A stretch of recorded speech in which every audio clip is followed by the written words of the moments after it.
आप देख रहे हैं आज तक। मैं हूं आपके साथ नवजोत रंधावा। सुबह के 8 बजने वाले हैं और वक्त हो रहा है खबरें सुपरफास्ट का।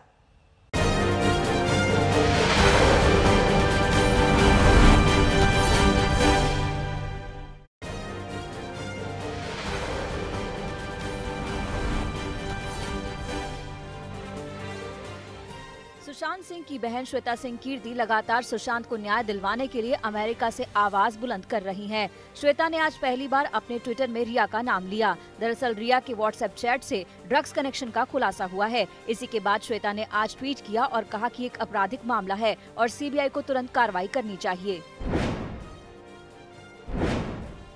सुशांत सिंह राजपूत केस में अब ड्रग्स कनेक्शन सामने आया है। ईडी ने जानकारी सीबीआई के साथ साझा की है। उसमें रिया के ड्रग्स लेने और ड्रग्स के कारोबार में शामिल होने का जिक्र है। ईडी ने रिया के ड्रग्स माफिया से कनेक्शन की बात भी कही है। ईडी ने नारकोटिक कंट्रोल ब्यूरो को चिट्ठी लिखी है, लिहाजा बड़े पैमाने पर एनसीबी इसकी जाँच की शुरुआत करने वाली है।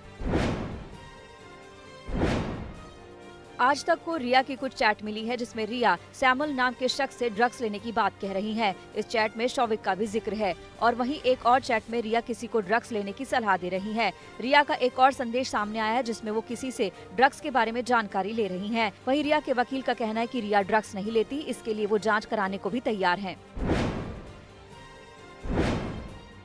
रिया और श्रुति मोदी के व्हाट्सएप चैट से ड्रग्स कनेक्शन का पता चला है। इस बातचीत में रिया वीड शब्द का इस्तेमाल करती दिख रही हैं। इस व्हाट्सएप चैट में सुशांत ने वीड छोड़ने और दवा लेने का वादा भी किया है। चैट में श्रुति रिया से कह रही है कि सुशांत को पूरी तरह से वीड लेना बंद करना होगा। तब रिया ने कहा कि सुशांत ने कल छोड़ दिया, वो सोने के लिए गया है। रिया ने आगे कहा कि मैं दिन भर के लिए निकल रही हूँ। ईडी ने सीबीआई के साथ रिया के फोन कॉल डिटेल्स और चैट डिटेल्स भी साझा किए हैं। सूत्रों के मुताबिक गर्लफ्रेंड रिया चक्रवर्ती और ड्रग्स डीलर के बीच संपर्क करने की जानकारी भी सामने आई है। हालांकि आज तक इसकी पुष्टि नहीं करता है। वैसे ईडी ने सीबीआई को दिए किसी भी तरह के सबूत और सुराग पर चुप्पी साध रखी है।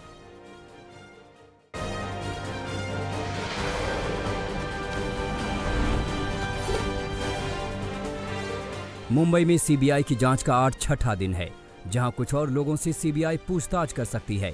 सुशांत के दोस्त का दावा करने वाले संदीप सिंह को सीबीआई समन भेजने की तैयारी में है। संदीप सिंह सुशांत की मौत के बाद अस्पताल से लेकर शमशान तक के कामों में मौजूद थे। सुशांत के करीबी होने का दावा करने वाले संदीप सिंह को परिवार ने पहचानने से इनकार कर दिया। वहीं संदीप सिंह की पिछले 1 साल से सुशांत से कोई बातचीत नहीं हुई है। इस बीच संदीप की कॉल डिटेल से खुलासा हुआ है कि संदीप ने सुशांत की मौत के बाद 2 दिन में 4 बार एम्बुलेंस ड्राइवर से बातचीत की थी, जिसके बाद संदीप की भूमिका शक के घेरे में है। सुशांत केस में सीबीआई की ताबड़तोड़ पूछताछ जारी है। कल सीबीआई ने 7 लोगों से पूछताछ की। वहीं सुशांत के सीए से भी करीब 10 घंटे सवाल जवाब किए। सुशांत के कुक नीरज सिंह और सिद्धार्थ पिठानी से कल एक बार फिर सीबीआई ने पूछताछ की। सीबीआई की टीम कल कूपर अस्पताल भी गई, जहां डॉक्टर से सुशांत को लेकर जानकारी हासिल की। वहीं सुशांत से जुड़े कागजात लिए कल उन डॉक्टरों से पूछताछ की गई जिन्होंने सबसे पहले कूपर अस्पताल में सुशांत के शव को देखा था और मृत घोषित किया था। इसके बाद एम्स के एक्सपर्ट्स की रिपोर्ट आने के बाद सीबीआई फिर उन डॉक्टरों से सवाल जवाब करेगी जिन्होंने पोस्टमार्टम रिपोर्ट तैयार की थी। सुशांत केस की जांच कर रहे पुलिस वालों से भी सीबीआई पूछताछ की तैयारी कर रही है। मुंबई पुलिस के 2 अधिकारियों को सीबीआई की तरफ से नोटिस भेजा गया है। वहीं सीबीआई की एक टीम ने ईडी के अधिकारियों से भी केस को लेकर बातचीत की।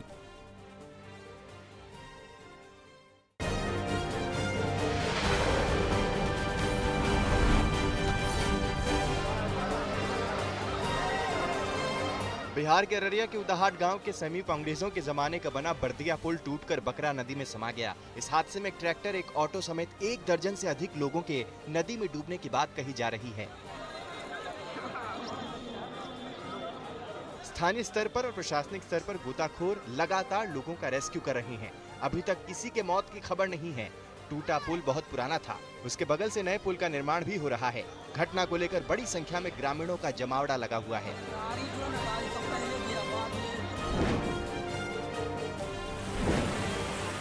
पहाड़ों पर हो रही बारिश की वजह से मुरादाबाद की रामगंगा नदी में जलस्तर बढ़ जाने से मुरादाबाद टिहरी बाईपास रोड पर रामगंगा नदी का पानी 1 से 1.5 फुट ऊपर आ गया है, जिसकी वजह से सड़क से गुजर रहे वाहनों को दिक्कत का सामना करना पड़ा है। सड़क से कटान को बचाने के लिए पीडब्ल्यूडी ने सड़क के दोनों तरफ मिट्टी के बैग लगा दिए हैं ताकि सड़क न कटे।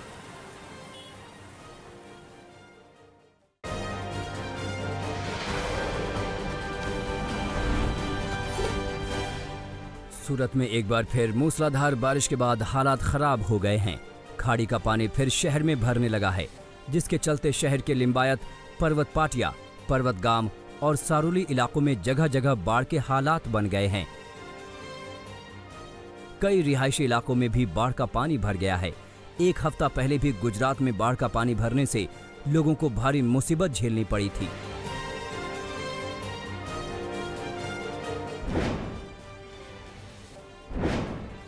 गुजरात में मूसलाधार बारिश के बाद 90 बांध लबालब भर चुके हैं। राज्य के सौराष्ट्र, कच्छ और उत्तर गुजरात में बाढ़ के हालात सबसे ज्यादा खराब हैं। शहरी इलाकों से तो बाढ़ का पानी निकलने लगा है, लेकिन ग्रामीण इलाकों में अब भी मुसीबत बनी हुई है। साणंद जिले में हजारों एकड़ फसल बाढ़ की भेंट चढ़ चुकी है।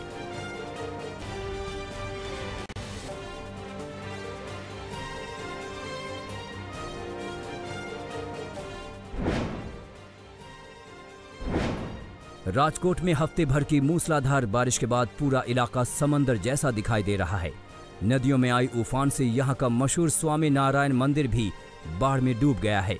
बस मंदिर का ऊपरी हिस्सा ही दिखाई दे रहा है, बाकी सभी तल पानी में डूबे हुए हैं।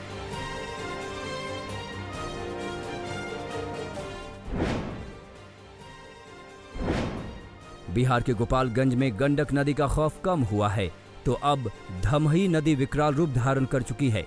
नदी मोहनपुर गांव के किनारे तक पहुंच गई है, जिससे कई घरों को खतरा पैदा हो गया है, जबकि कटान के कारण कई मकान ध्वस्त हो चुके हैं।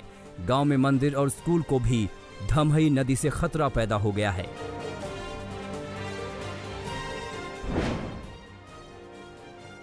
राजस्थान के जालौर में भारी बारिश के लिए मौसम विभाग ने रेड अलर्ट जारी किया है। बीते 2 दिनों से यहां मूसलाधार बारिश हो रही है, जिसकी वजह से तमाम इलाके जलमग्न हैं। बाजार और कई रिहायशी इलाकों में भी पानी भरा हुआ है। प्रशासन ने लोगों से बेवजह बाहर नहीं निकलने की अपील की है।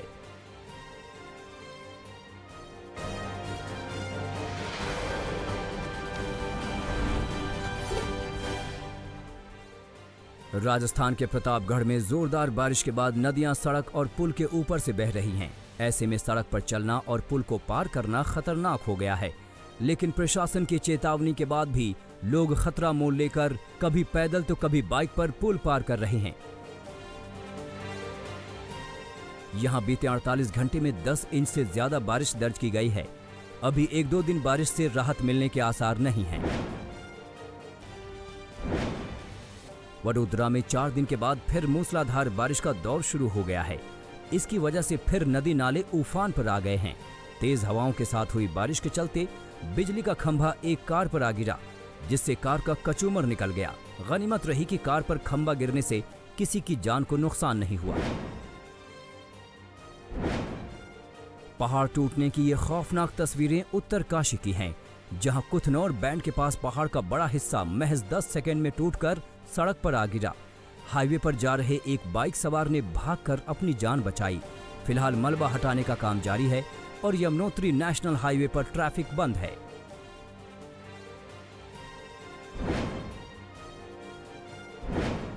जम्मू कश्मीर के रियासी जिले में भूस्खलन में 3 लोगों की जान चली गई। पहाड़ों से टूटी चट्टानों में 3 लोग जिंदा दफन हो गए। पुलिस और सेना की मदद से तीनों के शव मलबे से बाहर निकाले गए। हाईवे को भी भूस्खलन से नुकसान हुआ है। टिहरी में भारी भूस्खलन के चलते ऋषिकेश गंगोत्री नेशनल हाईवे को भारी नुकसान पहुंचा है। 2 दिन बाद भी हाईवे पर गिरी चट्टानों को हटाया नहीं जा सका है। नरेंद्र नगर के पास हाईवे से बड़े बड़े बोल्डर को हटाने के लिए जेसीबी मशीनें लगाई गई हैं। हाईवे बंद होने से सैकड़ों लोग जाम में फंसे हुए हैं।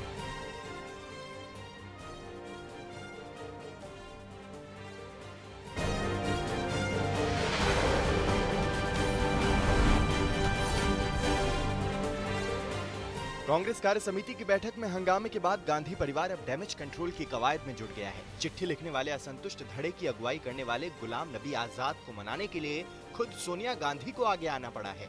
बैठक के तुरंत बाद राहुल गांधी ने भी गुलाम नबी आजाद से बात करके गिले शिकवे दूर करने की कोशिश की थी। सोमवार शाम को पार्टी अध्यक्ष सोनिया गांधी ने गुलाम नबी आजाद से फोन पर बात की। हालांकि ये पता नहीं चल सका है कि दोनों नेताओं के बीच क्या बातचीत हुई है। फिर भी इस फोन कॉल की टाइमिंग को लेकर अनुमान लगाया जा रहा है कि गांधी परिवार किसी भी कीमत पर पार्टी के वरिष्ठ नेता गुलाम नबी आजाद को रूठने नहीं देना चाहता है। हमारे राज्यसभा विपक्ष के नेता हैं गुलाम नबी जी, उप नेता हैं आनंद शर्मा जी, मुकुल वासनिक जी महामंत्री हैं, बड़ी सीनियर लीडर्स हैं। तो ये समझना मुश्किल है कि उन्हें चिट्ठी लिखने की आवश्यकता क्या थी। सीधा जाके जो भी बात है सोनिया जी से बात कर सकते थे और सोनिया जी से अपनी बात करते। और कांग्रेस के अंतरिम अध्यक्ष सोनिया गांधी आज कांग्रेस शासित प्रदेशों के मुख्यमंत्रियों के साथ बैठक करेंगी। इस वर्चुअल मीटिंग में पश्चिम बंगाल की मुख्यमंत्री ममता बनर्जी, झारखंड के सीएम हेमंत सोरेन और महाराष्ट्र के सीएम उद्धव ठाकरे भी होंगे। सोनिया गांधी और मुख्यमंत्रियों की बैठक राज्यों का बकाया जीएसटी, नीट और जेईई परीक्षा के मुद्दे पर होगी। छात्रों के विरोध के बावजूद जेईई, नीट परीक्षाएं सितंबर महीने में ही होंगी।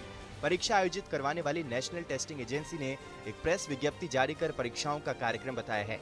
जेईई की परीक्षा 1 सितंबर से लेकर 6 सितंबर तक होगी, जबकि नीट की परीक्षा 13 सितंबर को आयोजित की जाएगी। इस बीच छात्रों, अभिभावकों और कई राज्य सरकारों का विरोध भी जारी है।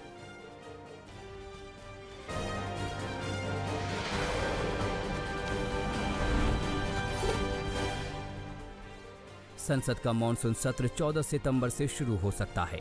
संसदीय समिति ने 14 सितंबर से 1 अक्टूबर तक सत्र चलाने की सिफारिश की है। हालांकि इसका औपचारिक ऐलान होना बाकी है। कोरोना संकट के चलते संसद भवन में सत्र के लिए कई नए इंतजाम होंगे। दोनों सदनों में सांसदों की बैठक की व्यवस्था सोशल डिस्टेंसिंग के साथ की जाएगी। साथ ही गैलरी में बड़ी डिस्प्ले स्क्रीन भी लगाई जाएंगी। अवमानना मामले में वकील प्रशांत भूषण की सजा पर सुप्रीम कोर्ट ने फैसला सुरक्षित कर लिया है। प्रशांत भूषण अपने बयान पर माफी मांगने को तैयार नहीं है। मंगलवार की सुनवाई के दौरान सुप्रीम कोर्ट ने कहा कि भूषण ने जो जवाब दाखिल किया है उसमें उम्मीद थी कि वो अपने रवैये में कुछ सुधार करेंगे, लेकिन ऐसा नहीं है। वहीं 2009 के एक अवमानना मामले में प्रशांत भूषण के खिलाफ सुनवाई टल गई है। अब चीफ जस्टिस इसकी सुनवाई तय करेंगे।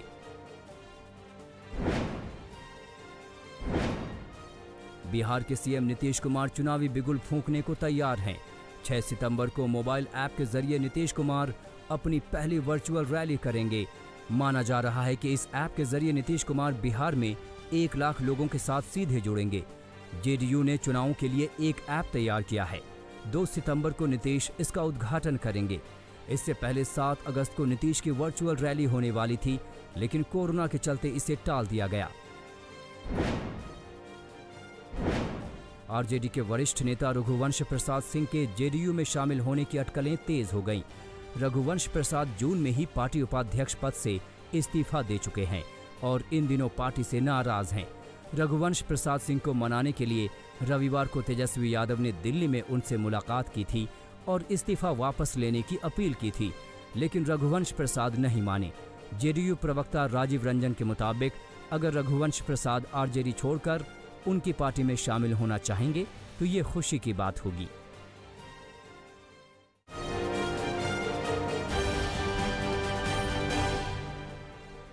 महाराष्ट्र में कोरोना वायरस का कोहराम थमने का नाम नहीं ले रहा है।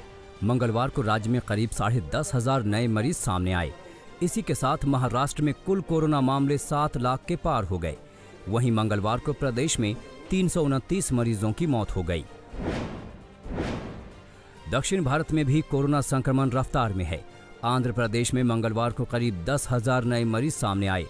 आंध्र प्रदेश में अब तक करीब 3,500 लोगों की मौत हो चुकी है।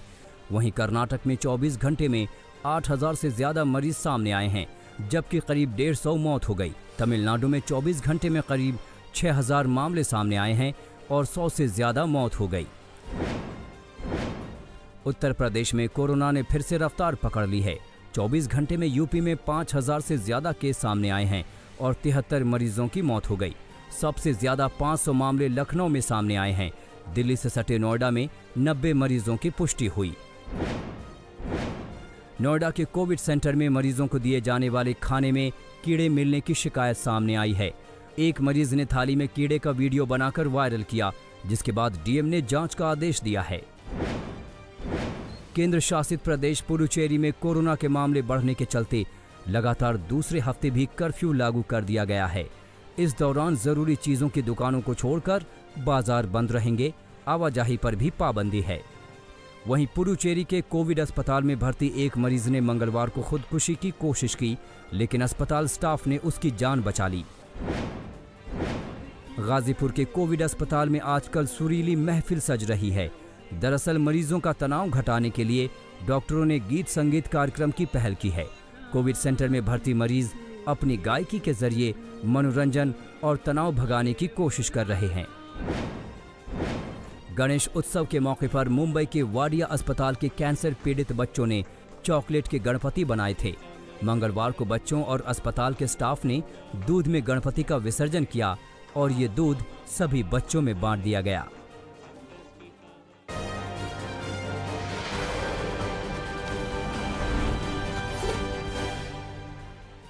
पुलवामा हमले में एनआईए ने 13,500 पन्नों का चार्जशीट दाखिल किया है। चार्जशीट जम्मू के एनआईए कोर्ट में दाखिल किया गया। चार्जशीट के मुताबिक सबूत जुटाने में अमेरिकी एजेंसी एफबीआई की भी मदद ली गई। खबर है कि चार्जशीट में कहा गया है कि पुलवामा में फिदायीन हमले की साजिश पाकिस्तान की खुफिया एजेंसी आईएसआई की मदद से पाकिस्तान के बहावलपुर में रची गई थी। पुलवामा हमले में दाखिल एनआईए की चार्जशीट में 19 आतंकियों के नाम हैं, जिनमें 13 जिंदा हैं और 6 आतंकी अलग अलग ऑपरेशन में मारे गए हैं। मसूद अजहर चार्जशीट में पहला आरोपी है। मसूद अजहर के भाई अब्दुल रऊफ और उसके दूसरे भाई मौलाना अम्मार आलवी पर कश्मीर में बैठे आतंकियों को सुसाइड बम बनने के लिए ब्रेन वॉश करने का आरोप है। पुलवामा हमले की इस चार्जशीट में 4 आरोपी पाकिस्तान के बहावलपुर के रहने वाले हैं। इन चारों ने पाकिस्तान में बैठकर पाकिस्तान की सरकारी एजेंसियों के सहारे कश्मीर में विस्फोटक भेजा। विकास दुबे कांड का एक नया ऑडियो सामने आया है, जिसमें तत्कालीन एसएसपी दिनेश कुमार पी और तत्कालीन चौबेपुर एसओ विनय तिवारी की बातचीत रिकॉर्ड है। ऑडियो से ये साफ हो रहा है कि विनय तिवारी अपने साथी पुलिसकर्मियों को फायरिंग के वक्त छोड़कर भाग आया था। विनय तिवारी एसएसपी से बातचीत में डरा हुआ लग रहा है। मुठभेड़ के दौरान ही विनय तिवारी सारी जानकारी एसएसपी को दे रहा था। यूपी के आजमगढ़ में बीडीसी मेंबर सुरेंद्र यादव की गोली मारकर हत्या कर दी गई, जिसके बाद पूरे इलाके में कोहराम मच गया। परिजनों ने लाश लेने से मना कर दिया और कई घंटों तक सड़क पर जाम लगाए रखा। हरियाणा के रोहतक में बदमाशों ने बंदूक की नोक पर दुल्हन को अगवा कर लिया। दुल्हन दलित जाति की है, जबकि बदमाश अगड़ी जाति के हैं। बदमाशों ने शादी के बाद जा रही डोली को रास्ते में रुकवाकर वारदात को अंजाम दिया। पुलिस ने अपहरण के 6 घंटे बाद दुल्हन को बरामद किया। अभी तक सभी आरोपी पुलिस गिरफ्त से बाहर हैं।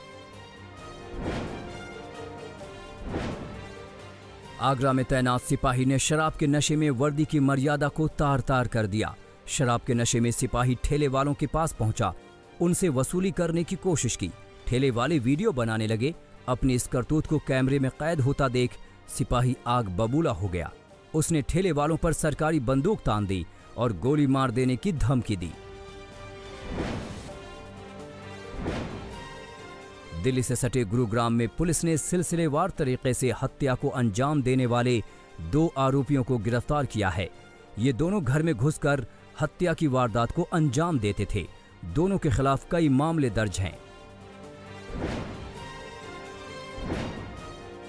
अमृतसर में उस वक्त सनसनी फैल गई जब जगजीत सिंह नाम के एक शख्स की छत से गिरकर मौत हो गई। मृतक के परिजनों ने पड़ोसियों पर हत्या का आरोप लगाया है। परिजनों के मुताबिक पुरानी रंजिश के चलते पड़ोसियों ने जगजीत सिंह को छत के ऊपर से फेंक दिया।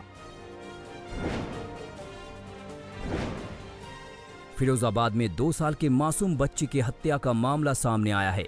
आरोप बच्ची के रिश्तेदारों पर है। बच्ची के परिजनों का आरोप है कि रिश्तेदारों ने पहले कई बार बच्ची की हत्या करने की सरेआम धमकी दी थी।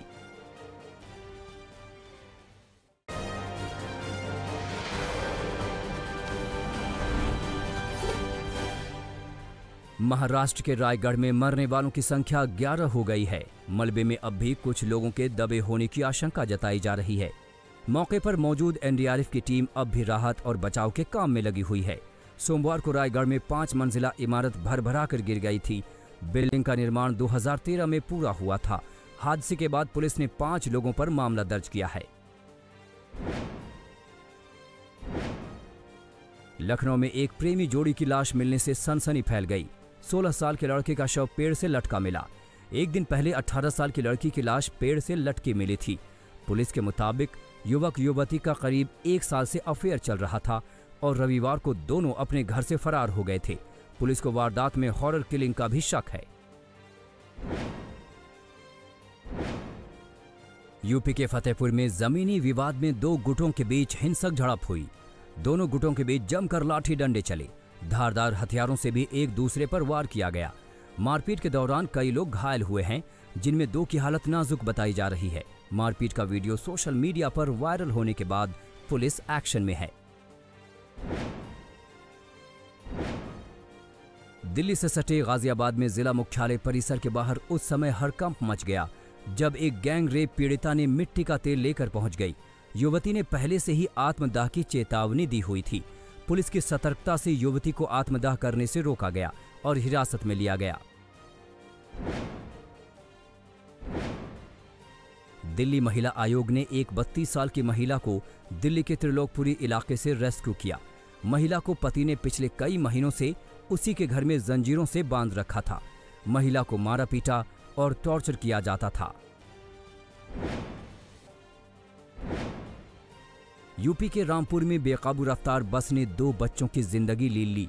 अनियंत्रित बस ने बाइक सवार दंपति और 3 बच्चों को कुचल दिया। दोनों बच्चों की मौके पर ही मौत हो गई। राजस्थान के भरतपुर में 14 साल की नाबालिग से बलात्कार का मामला सामने आया है। आरोप है कि बच्ची के रिश्तेदार ने अपने 2 साथियों के साथ मिलकर घिनौनी वारदात को अंजाम दिया। तीनों आरोपी पुलिस की गिरफ्त से दूर हैं। सहारनपुर में एसएसपी ऑफिस के बाहर रेप पीड़ित महिला ने जमकर हंगामा किया। महिला अपने बच्चों के साथ एसएसपी ऑफिस के सामने ही धरने पर बैठ गई। महिला का आरोप है कि पड़ोस के 2 लोगों ने उसके साथ दुष्कर्म किया था, जिसमें एक पुलिस अधिकारी का भी नाम है, लेकिन अभी तक किसी की गिरफ्तारी नहीं हुई है। झारखंड के खूंटी में सुरक्षा एजेंसियों को बड़ी कामयाबी हासिल हुई है। नक्सलियों के खिलाफ ऑपरेशन में पुलिस ने 7 नक्सलियों को गिरफ्तार किया है, जिसमें एक 5 लाख का इनामी सब जोनल कमांडर भी शामिल है। पुलिस ने बड़ी मात्रा में हथियार और कारतूस बरामद किए हैं। यूपी के बिजनौर में एक महिला ने पारिवारिक विवाद के चलते अपने 3 बच्चों समेत कूदकर आत्महत्या कर ली। एक बच्चे की लाश बरामद हो गई है, जबकि महिला और 2 मासूम बच्चे अभी तक लापता हैं।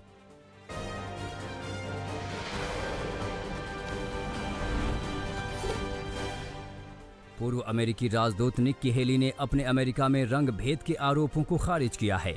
रिपब्लिकन नेशनल कन्वेंशन में बोलते हुए निक्की हेली ने कहा कि वो एक भारतीय माता पिता की संतान हैं। उनके परिवार को भी मुश्किलें झेलनी पड़ी, लेकिन अमेरिका रंग भेदी देश नहीं है।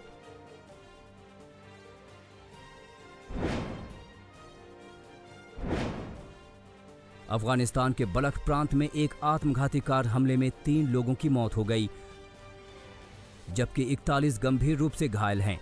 मरने वालों में 2 सैनिक भी शामिल हैं, जबकि 6 सैनिकों की हालत गंभीर है।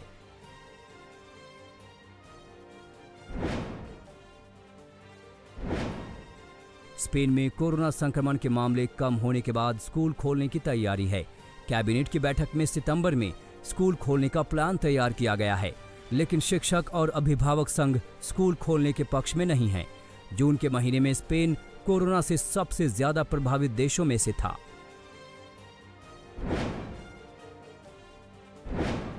दुनिया भर में कोरोना वायरस का कहर थमने का नाम नहीं ले रहा। अब तक करीब 2 करोड़ 40 लाख से ज्यादा लोग संक्रमित हो चुके हैं, जबकि 8,16,000 से ज्यादा लोगों की कोरोना संक्रमण के चलते मौत हो चुकी है। अमेरिका, ब्राजील और भारत में कोरोना ने सबसे ज्यादा तबाही मचाई है।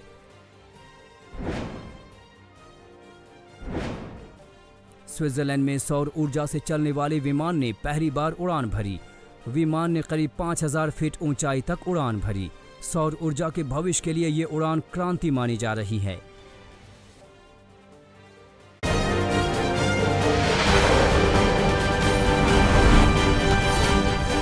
नमस्कार, मैं हूं अंजना ओम कश्यप। हमें उम्मीद है ये वीडियो आपको पसंद आया होगा। लेटेस्ट खबरों के लिए यूं ही देखते रहिए आज तक, और इस वीडियो के पसंद आने पर लाइक, शेयर एंड सब्सक्राइब करना ना भूलें।